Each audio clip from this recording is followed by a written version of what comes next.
The HP Outdoors Waterfowl podcast is powered by Cornerstone Gundog Academy. CGA is the world's most comprehensive online gun dog training resource. They've got over 160 instructional videos that includes everything you need to take your 7-week-old puppy to a finished gun dog. Visit cornerstonegundogacademy.com to sign up for the free preview module and begin your training journey today. Cornerstone Gun Dog Academy, the most advanced gun dog training resource on the web. You are listening to the HP Outdoors Waterfowl podcast.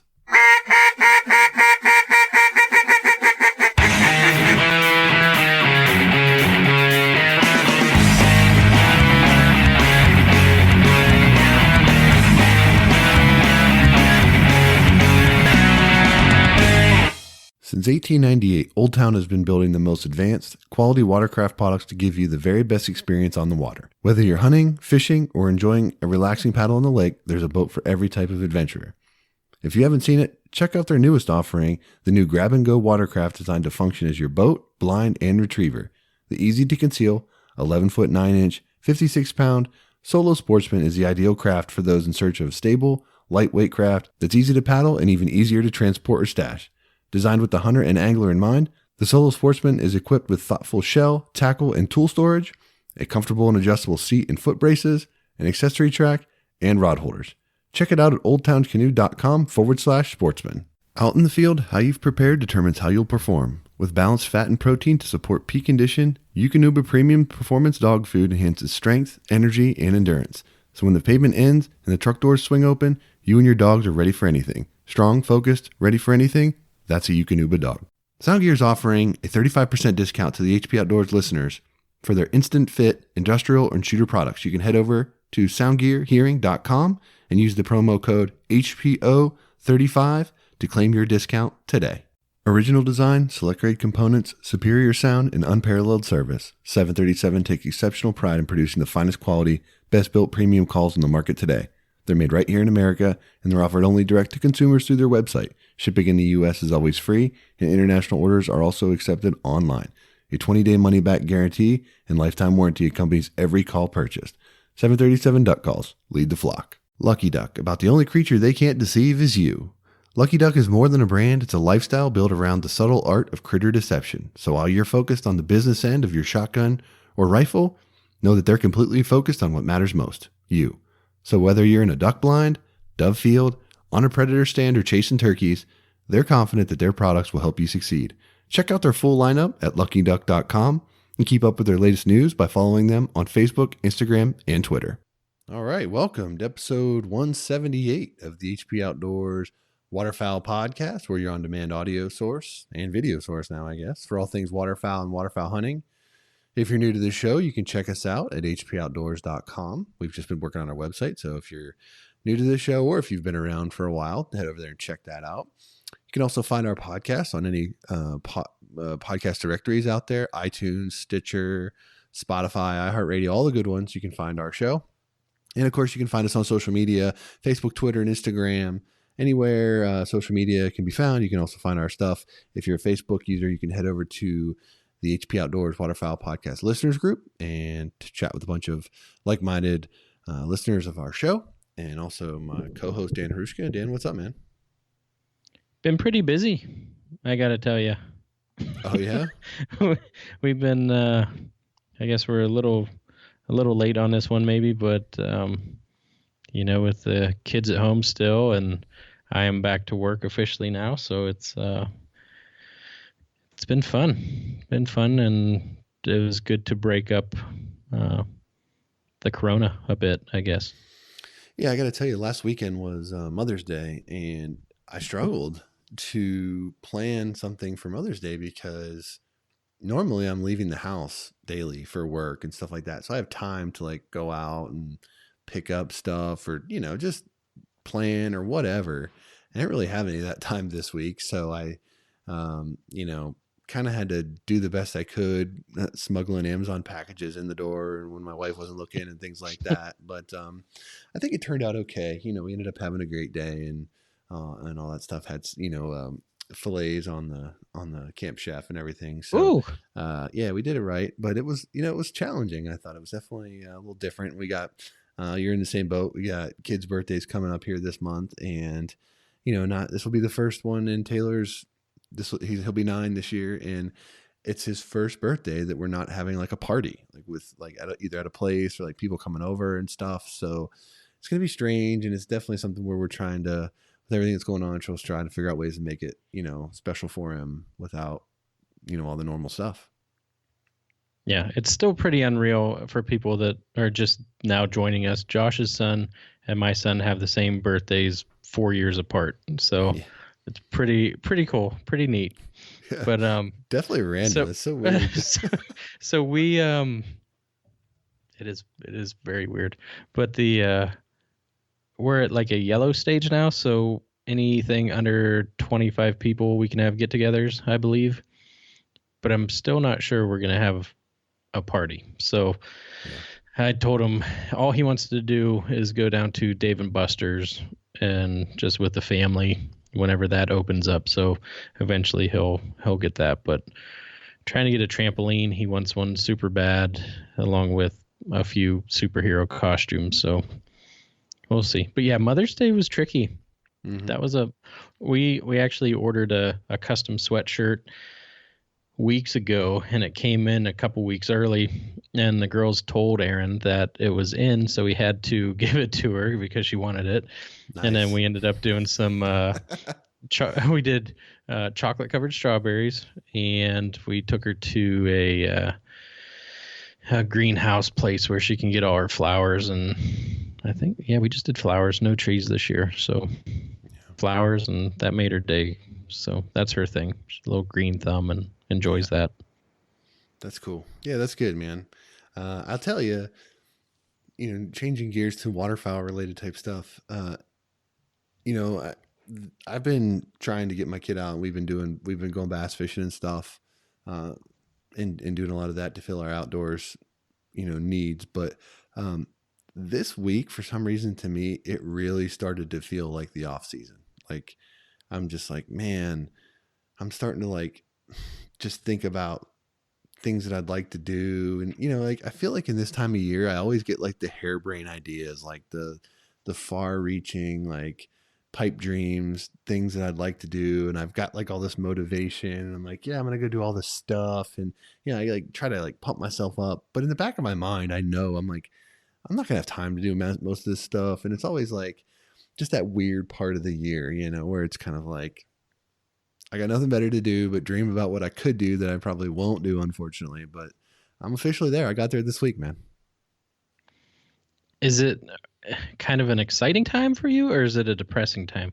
Because as far as waterfowl, in my mind, like, we go out and shoot photos and stuff like that, and I've been flying drone all over swamps and stuff lately, but it's kind of been depressing for me to think about that. And we're really not that far away. Now we're into middle of May. It's not depressing for me. It's so much in the sense that, like, where we're at timeline wise, it's depressing for me in the sense that I get all these ideas of things that if I did them, they'd be fun, like they'd be good experiences, good stuff. Like, I remember one year about this time, I made a binder of every public waterfowl accessible like area that I could hunt in the state of Virginia and Maryland. I've got a binder. It's actually back here on this bookshelf right behind me. And it's all in laminated sheets. So I've got like this catalog of either places where you could show up or places that require reservations or lotteries or whatever. Like, just all these different public land opportunities between the two states. And I've never hunted Maryland other than just with an outfitter. Right. So, and I've had that for probably 2 or 3 years now, but I just get on these weird motivated kicks at this time of year, and then it's depressing because I rarely follow through on any of those. So you said you're doing some fishing and whatnot. Are your ramps open? A lot of them are, yeah. Nice. Yeah. That's good. And we're fishing a lot of ponds and they're still encouraging outdoor recreation. Some of the ramps are closed because they don't want them to like congregate and that kind of thing. But like my Isaac Walton League chapter, some of the local county parks that have ponds with bass and stuff, they're all open. But I'll tell you, these ponds have never seen pressure like they're getting this year. I mean, everybody, and where we're at, it's been cold, right? Temperature's been cold. Water temperatures are still cold. And now the bed, I've just this past week started seeing bass on beds coming up to spawn, right? So now you're seeing a lot of bass in the shallows, right? And there was like 2 or 3 other people there fishing when we were there, and every one of them was walking around the pond pitching at these bedded bass like I'm trying to do. And I'm like, no wonder they're not biting anything. I mean, they're seeing little crawfish and Ned rigs and stuff, jigs coming through their beds constantly. They're not biting any of that stuff. So get a real worm on that pup. Yeah, it's not been good. I don't do the night crawler bit. My son's hammering the bluegills, but he's just using dough balls, But yeah. Anyway, we have fun, but yeah, it's been interesting. Hammering the dough balls, dude. He tears them up, man. I think I might have mentioned this last episode. I can't remember, but he's to the point now where he breads the hook, he takes the fish off, he does everything himself. Like we're out there fishing, and it's not up until this point, it's been like basically him fishing and I'm untangling line. And I still do a lot of that, but right. He's taking fish off the hook now, which is cool. That's a big win in my book. But we had in the last couple of days, and this shows you 4 years apart, but he's just Dawson is just getting to ride his bike, no training wheels, and keeping up with his sisters. He goes pretty hard, so it's that's our newest accomplishment. But yeah, that's good. He's doing all that. Now you can get some fishing in. Yeah, it's kind of fun. So, but I like bass fishing, and that was really my first true love of the outdoors was bass fishing. I grew up, a block off of Conneaut Lake, and I would go down there every day in the summer, every morning and bass fish, and that was my first love. So I do love it. I do enjoy getting back doing it, and I'm looking forward to getting him out and doing some non-pond stuff, hitting the rivers and trying to get on some smallmouth and things like that too. So are you seeing any waterfowl, any residents with ones floating around? No, I've not seen a single one. But the places we're fishing don't typically hold resident birds like that. So, and I haven't been driving around hardly at all. So, gotcha. No, I haven't seen much. We have tons of geese. Sure. And that's a good segue. Yeah, it's a good segue into our first thing. Yeah, send it. PA changes. So we talk about this has been a long running conversation here. I think Boo usually comes in here and she lays with me. Boo is my father-in-law's Southern Oak kennel dog, and she's now standing at the door. So I think before she cries, just give me a second and I'll let her out. Oh, you just Wayne Stan Potts on me and just give me a second, folks. Oh man. So if she starts crying, I'll have to let her back in.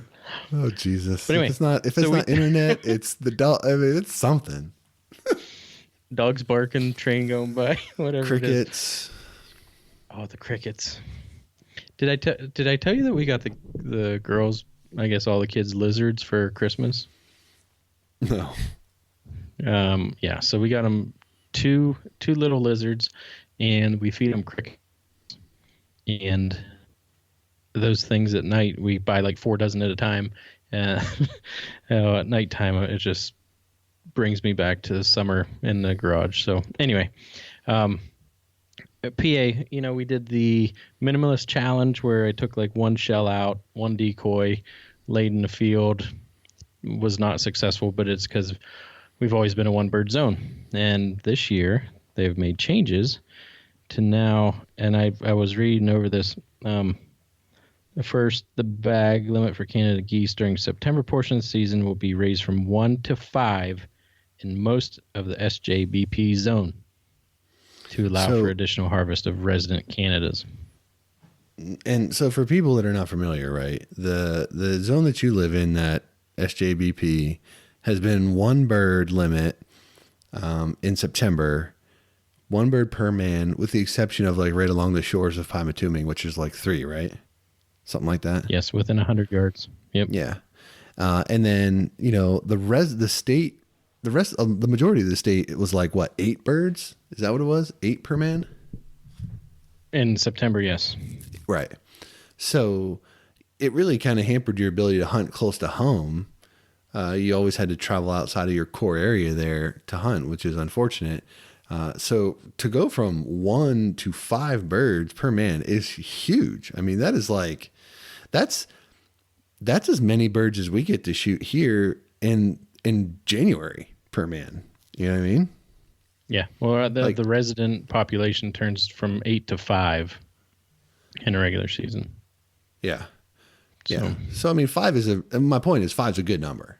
I mean, that's, it's huge. Yeah. I mean, it's massive, especially in a flyway like ours it's been nothing but cutting limits for mallards and,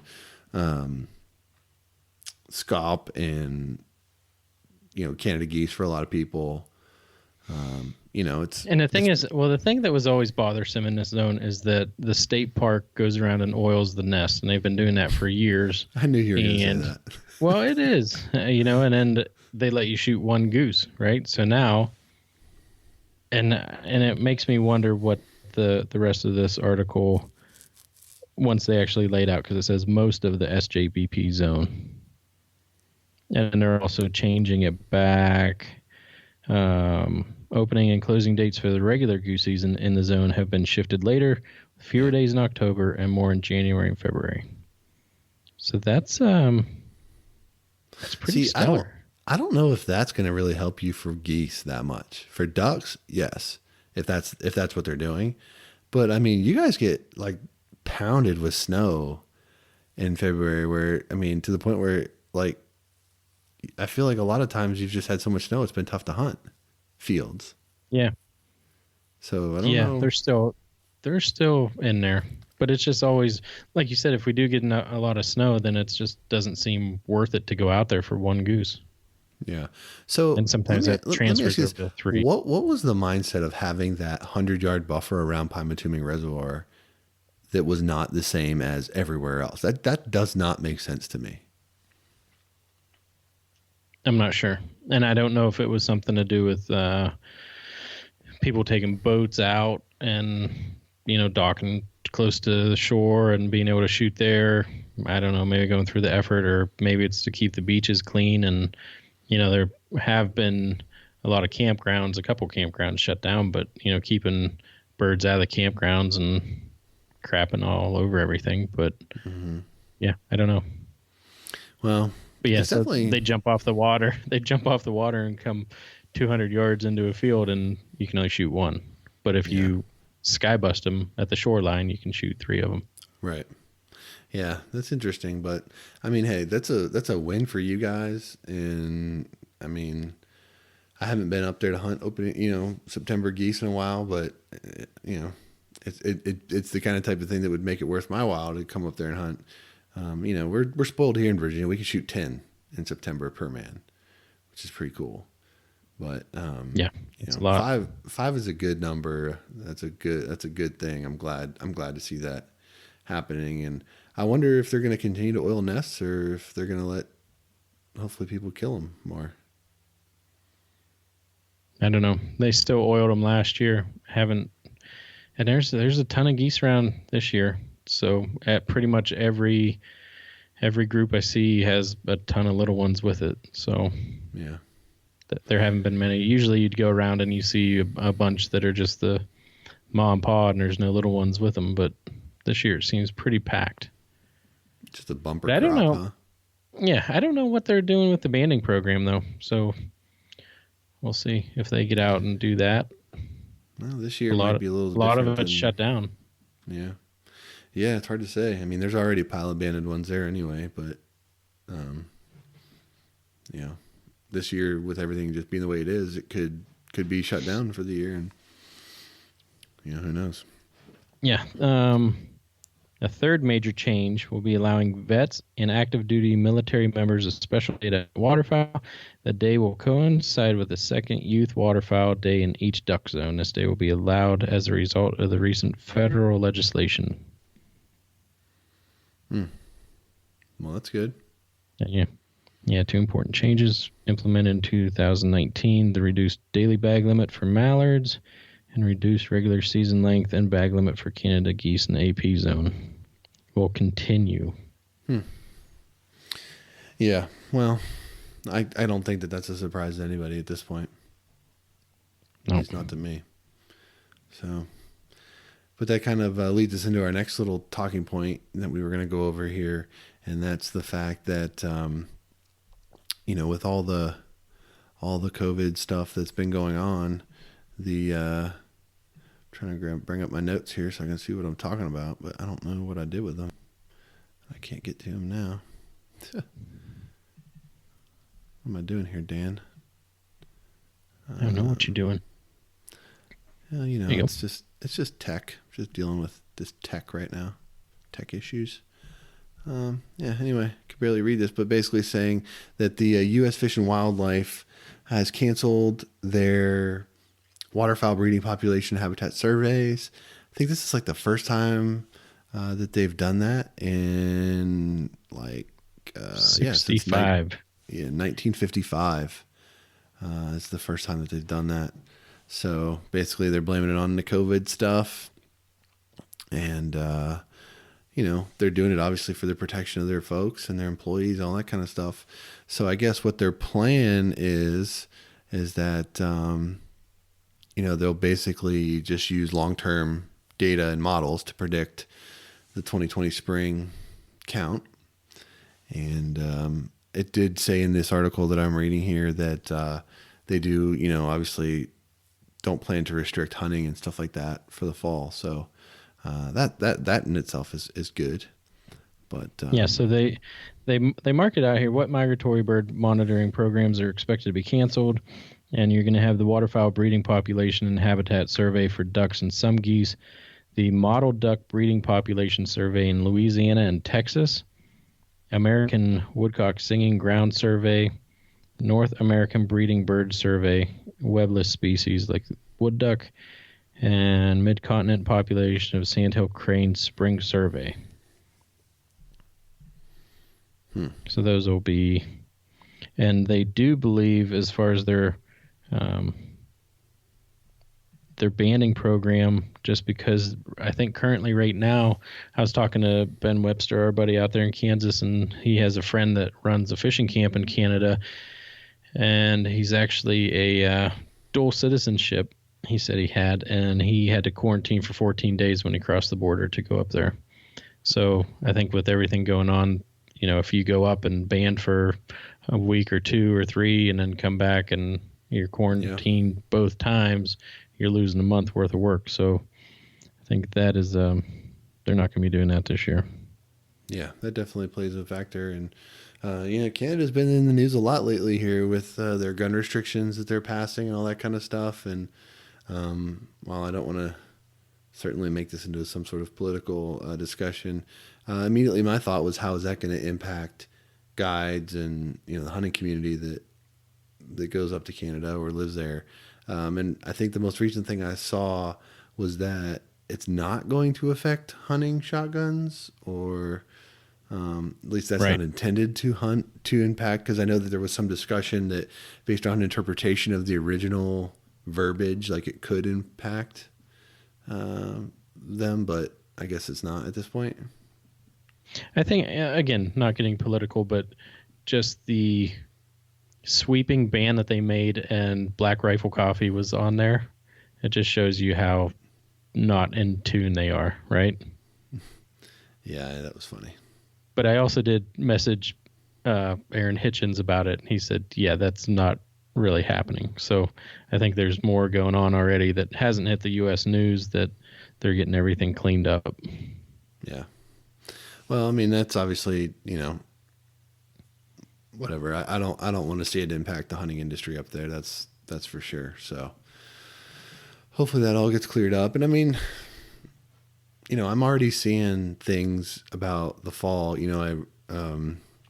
Penn State football fan, they're supposed to play San Jose State this fall in week 3 of the college football season, and San Jose State has already closed for the fall, and they will not have students on campus, and they're only doing online classes. So, I think there was like 23 or 26 universities in California that have already canceled fall classes, and they're only going to do anything online.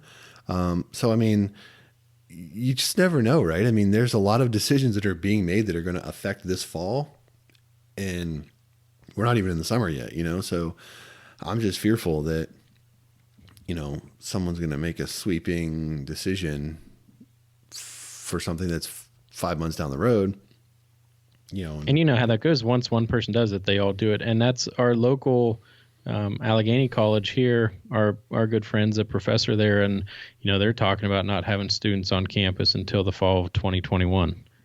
So I mean, that's all taking like a full academic year. Yeah.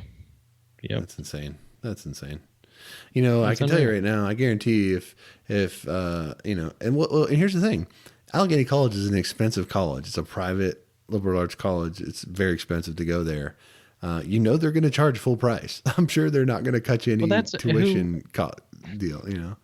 I mean, and then are you just going for the name? Do you get the same education? You definitely don't get the same experience. Yeah, I don't know. I mean, that's all a big thing that but you're right. Once someone does something, others feel pressure from various areas and ways to make those decisions as well. I mean, like, I'm going through that right now as a board member of our local Little League. We have to make decisions based on a lot of times what other people are doing, because it's like, if you're the one person that doesn't go with the flow of everything else, and you choose to do something different, and then you have particularly children come and get sick, you're on the hook, right? I mean, that there's nowhere to hide behind that. So there's no winner, right? Like, there's no incentive for a lot of these places to be the one that says, I'm going to go against the trend and just do my own thing, right? Right. There's not a lot of incentive out there, and I just hope that doesn't leach into the outdoor industry as we approach the fall. When you talk about some of these states and allowing recreational activities outdoors and things like that, hopefully that all still stays good to go. Yeah, it's crazy because we got a notification from our daycare that they're reopening, and there's just so many regulations they have to do, drop off and pick up, and all kinds of weird things now. But I mean, we've never been so healthy in our house since we've had the kids, right? Like, there's been absolutely no sickness, and it's been pretty nice. So I don't know if that's washing the hands, and I don't know if that's a good thing, having a lower immune system, not being, fighting this stuff on a daily basis. I went to the dentist yesterday, and it was like, they give you the rundown on the phone from your truck before you go in, questionnaire. And they take my temperature as I'm walking in the door. And I'm like, I didn't say anything. I'm just doing what I'm supposed to do. I'm like, this is a waste of your time and my time. Like, there is no tie to you having a temperature to correlating to whether you have COVID-19 or not. Right. Like, right. I mean, that's the dumbest thing I've seen, but everyone's doing it, right? They're all taking temperatures. Like, that's what they're doing. And then, I'm wearing the mask in there and all that stuff. It's all good, whatever. And then the hygienist comes out, and bro, she looked like she was like full hazmat tactical. Like, it was like face shield, full gown, double gloves, double face mask, like the whole deal. I mean, it's all good. I get it. But like, they weren't even using the tools that would like promote like stuff to shoot up into the air. They were like, a lot of it was just like hand. Oh, the little water gun and stuff. They use a little bit of water, but there wasn't like the grind, like the thing that they usually clean your teeth with, like I don't know what the thing is, but it's like a little wand that vibrates on your teeth. There was none of that. Like, it was all just scraping and stuff like that. So it wasn't the best experience I've ever had, but yeah, man, it's a whole new world out there. And I look at like places like, these places that do morning of blind raffles or lotteries for hunt spots. They get tons of hunters into like these barns and sheds and stuff on these public land areas to hold these raffles and lotteries. Like, they're going to be able to do that. They're going to move all that online. Like, it's not that all that stuff can't be done. It's just all that stuff takes time, effort, money, resources, personnel to set it up. Are those people working? Like, is all that stuff going to be in place if that's what has to happen for the fall? I don't know. That's crazy. Going back to, the conversation we had with Eric out in California, and that's like a daily thing, right? They're always going in Yeah. and Yeah. whew, Well, that's crazy to think I about. know Maryland has a big one where everyone like shows up and they get to like pick blind locations, and it's like a big, massive drawing. I think it's in person.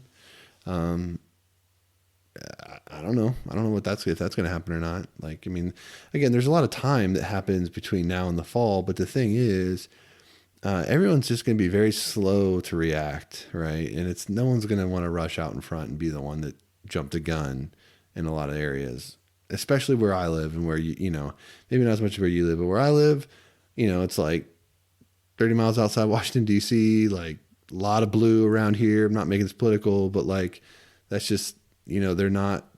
That's what I've seen. You know, they don't. You know, it seems like more Republican type states are pushing to open. You're getting pushback on that from the Democratic side, and it's like, you know, Virginia's turned largely blue because of Northern Virginia and Richmond, so they're kind of running the show here in the state. And Maryland, while they got a Republican governor, is a blue state as well. So it's hard to tell what's going to happen here locally for me. Fortunately enough, That's like outdoor recreation has still been good for the most part, but you know, for those lottery places and stuff like that, I don't know. It's like, oh, I think I've seen people out in Oklahoma and Kansas that, you know, restaurants are open. You have to leave a table open in between you, but I mean, they're already rocking. I did want to get back to the whole survey, and, you know, it says, what is the service's proposed strategy for making decisions about duck season? So when they're going ahead with the seasons, Mississippi Central and Pacific flyways are based on the mallard population, right? And then the Atlantic flyway is based on 4 species: green-winged teal, common eider, wood duck, and ringneck duck. So, which, how many common eiders? That's kind of crazy that they base it off it's funny that that you say that, population. 'cause I was thinking the same. I'm like, the wood duck is pretty abundant in our flyway. Ringnecks are pretty abundant. Eiders, I've never seen one in my life in person. What was the other one you said? Green-winged teal? I mean, Yeah. I wouldn't call them abundant. I mean, we shoot some, but not a lot. At least not where I hunt. I'm sure there are pockets where they do shoot them a lot, but it seems like that spans a pretty good gamut of the population. Maybe that's the purpose of it, right? Yep. I don't know. Well, hopefully the eider population is Thriving. good, thriving. That'd be good. We'll have to call our buddies up there in Maine and see what they say. See what's up.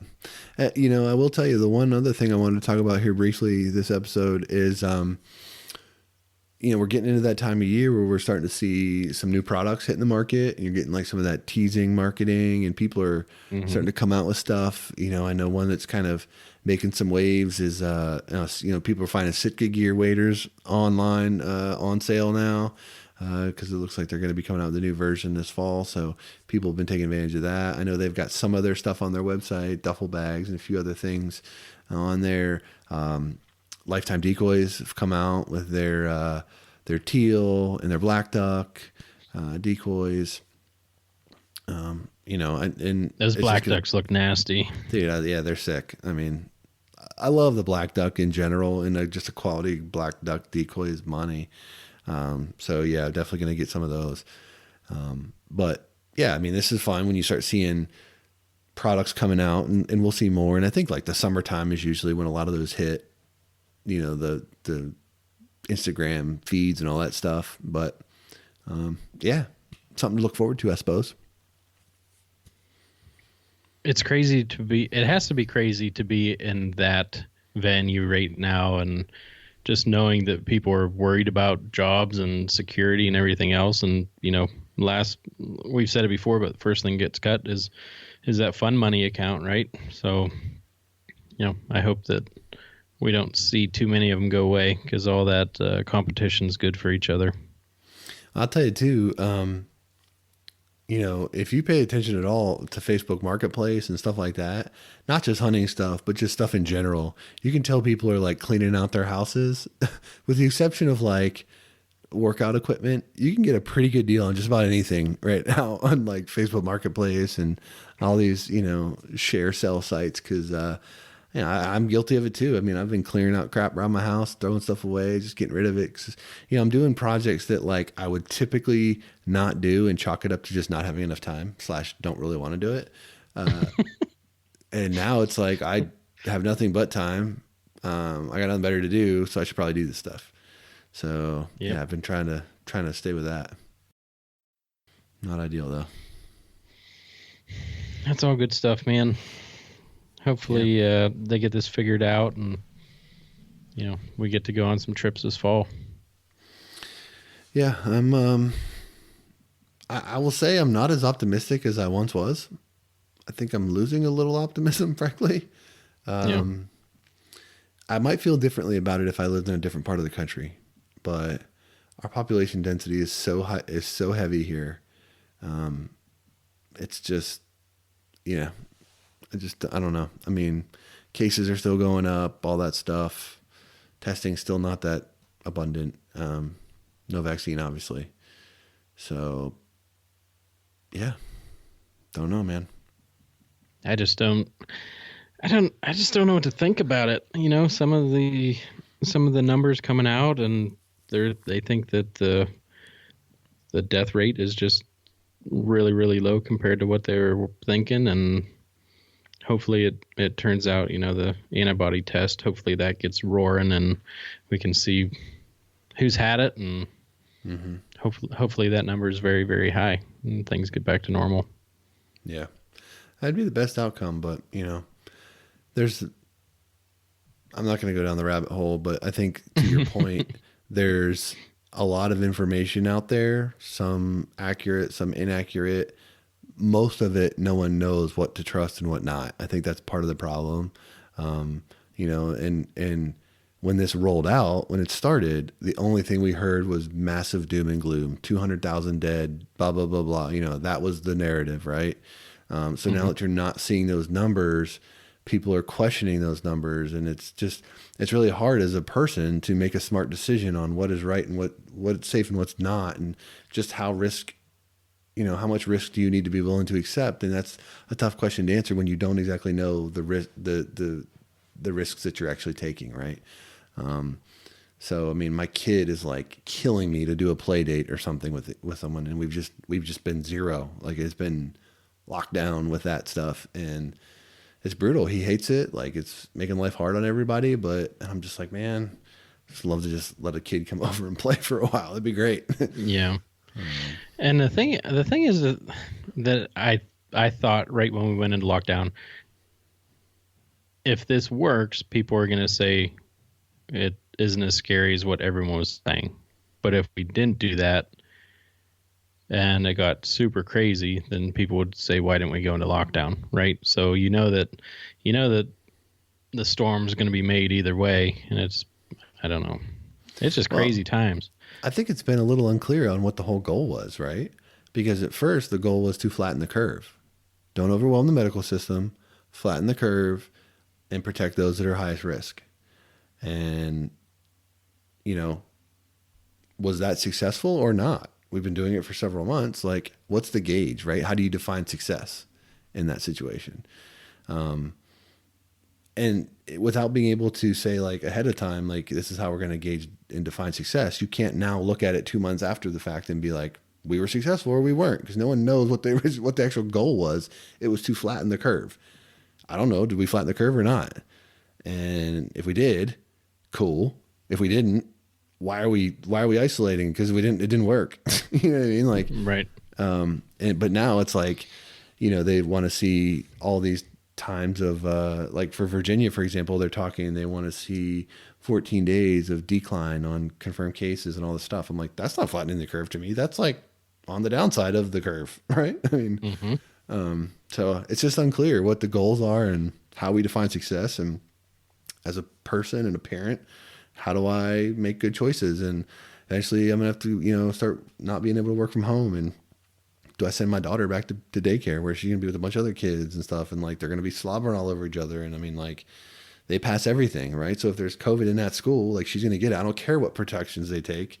It doesn't matter. It will not matter. So yeah, it's scary. I don't like that, but yep. And Anyway, what else you got? You got anything else here? I mean, it's a good time to get out and shoot your gun if places are open and able to be shooting. So I hear shooting around all the time. It is turkey season. I haven't been out yet. I'm waiting for the. Actually, I saw 2 really nice gobblers this morning butting up against my property. So pretty soon, I think I'm going to go out and try and whack one of them. The lack of urgency baffles me. I don't get it. Got kids at home, bro. You step out the front door, fall down, and you're under a roost tree. Literally, like it's literally right there. It's what it is. All right, man. Well, I'm gonna go watch some Game of Thrones. My wife and I have been binge watching that. So after Barton's comment a couple weeks back, and I had no idea what he's talking about, I said I need to fix that. So we've been plowing through those. So. All right, brother. Go watch some GOT. Brah. Get it. All right, man. Well, you guys stay safe, and I'll talk to you again soon. Yes, sir.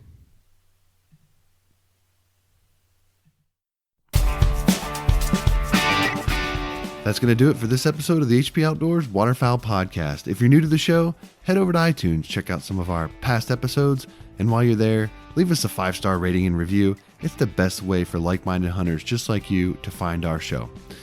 Check us out on social media. Check us out over at hpoutdoors.com and anywhere you can find quality podcast content. That's going to do it for this week. Till next time, for Dan, I'm Josh. Take care.